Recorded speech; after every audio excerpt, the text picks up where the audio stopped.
Oh ya, konten tersebut kan saya mendapatkan sebuah kabar dari Pak Roy Suryo. Saya mendapatkan sebuah dokumen katanya, sebuah gambar dari internet. Bagaimana kalau saya melakukan sebuah analisa, ya. Kalau memang membutuhkan tempat, kita siap menyediakan.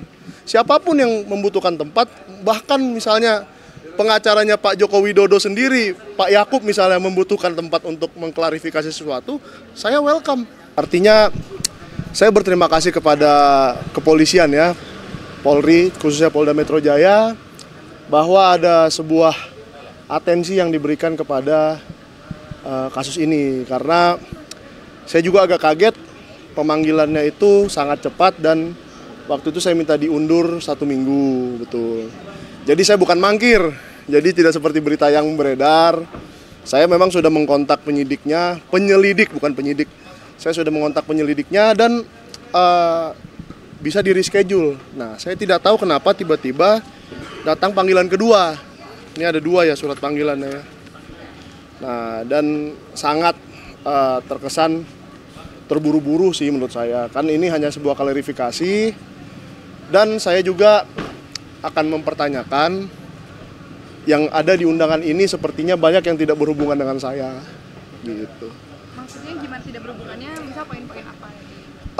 Saya melihat contohnya tanggal yang tercantum di sini 26 Maret itu saya bahkan sedang tidak enak badan dan istirahat di rumah.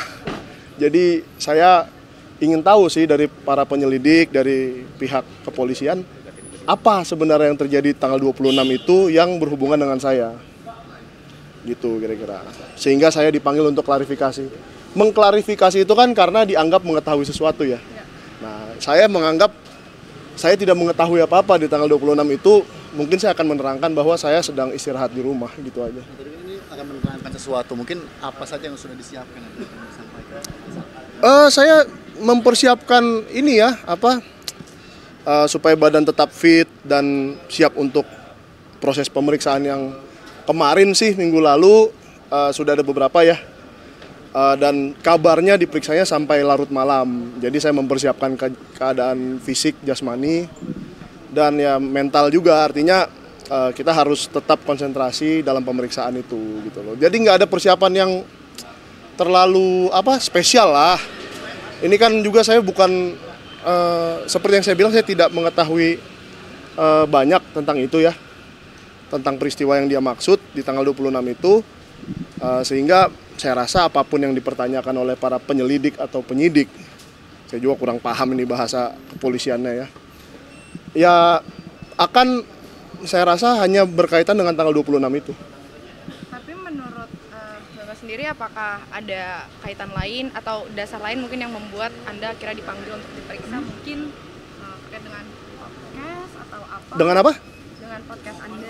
Oh ya, saya memang membuat sebuah podcast namanya Sentana TV ya. Mungkin kalau pada mau subscribe silakan. Tapi di hari yang dimaksud tayangan saya itu tidak ada. Jadi hari itu saya tidak menayangkan apa-apa, apalagi soal yang sedang marak belakangan ini ya. Kita tahu apa kaitan-kaitan orang-orang lain yang dipanggil ini. Tetapi saya sendiri merasa sebagai media yang saya juga wartawan tersertifikasi seperti kakak dan abang, ya saya merasa tidak ada hubungan dengan tanggal 26, itu aja. Namanya tanggal 26 itu sebenarnya apa? Nah itu saya juga bertanya-tanya. Tapi menurut Bapak sendiri kaitannya Anda dengan kasus ini apa? Mungkin saya pernah mengundang Roy Suryo, orang-orang yang katanya terpanggil juga ya, akan dipanggil juga.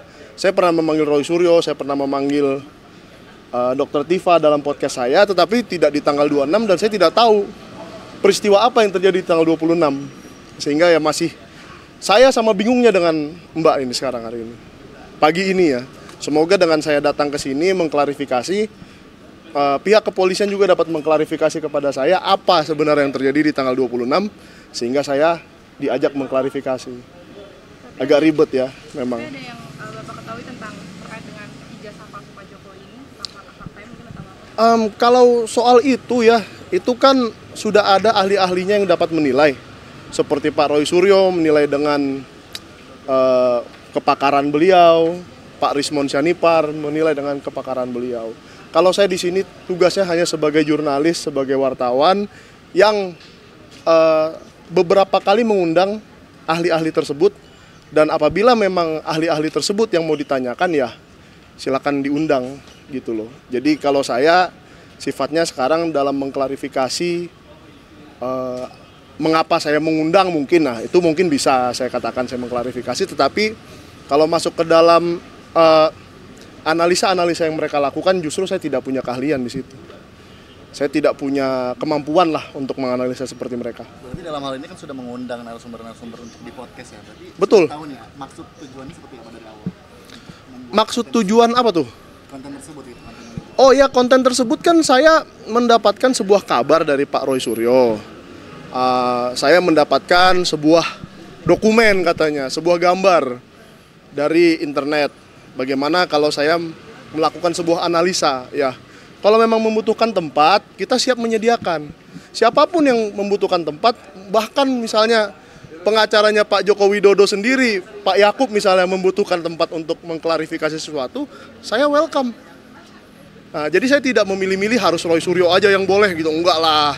Itu kan tidak sesuai dengan kaidah kode etik jurnalistik.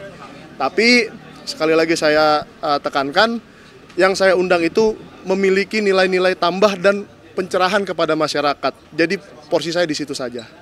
Kira-kira gitu ya. Terima undangan panggilan keduanya kapan? Langsung di hari yang sama waktu saya menyatakan saya berhalangan. Di hari Jumat itu juga, ya. Oke, kita tunggu ya hasilnya. Terima kasih kepada kawan-kawannya.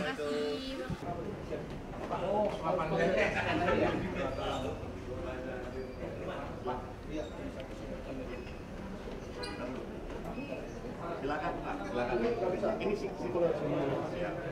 Makasih ya Pak. Oke.